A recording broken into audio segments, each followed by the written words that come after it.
Thank you, Mr. Speaker, and to my honourable colleague for Rosemont Le Petit Patrie. I thank him for his analysis. I have, as the member for Edmonton Strathcona mentioned, I'm one of those ones who's been going through the bill looking for places that we can have amendments.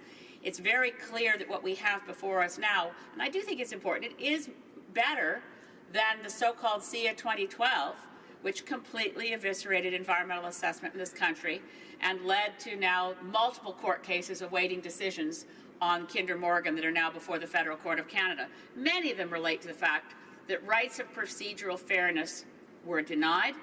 My question to the Minister earlier in this debate, she declined to let us know if participatory rights will include the right to cross-examination. But my question to the Honourable Member for Rosemont Le Petit Patrie is he worried, as am I, that overall the new government has kept much of what Harper created, which is to say, we took a system that used to see about 4,000 assessments a year and shrunk it to several dozen. It appears to me that the new formula of the Liberals is to improve rights of participation somewhat, but keep the number of projects assessed to fewer than 100 a year, which will inevitably lead to projects going ahead with significant environmental damage that just don't get assessed. Rosemont Le Petit Patrie. The member for Rosemont Le Petit Patrie. Yes, indeed, I would like to thank my colleague for her relevant question. Public consultation, citizen participation, and the approval or non-approval of a project. Well, if the project isn't approved because we restrict the capacity of the agency to conduct assessments, well, then there's no citizen participation. It just doesn't exist anymore. The two are linked. They go together. And that is of deep concern to me.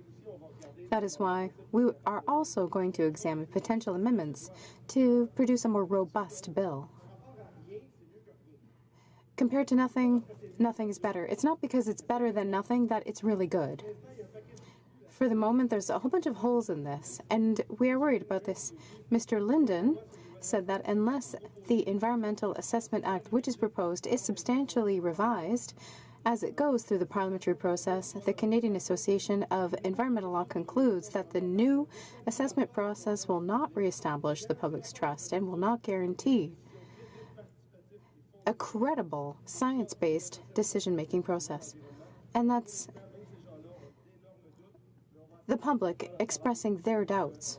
But we will do the work necessary to improve this bill.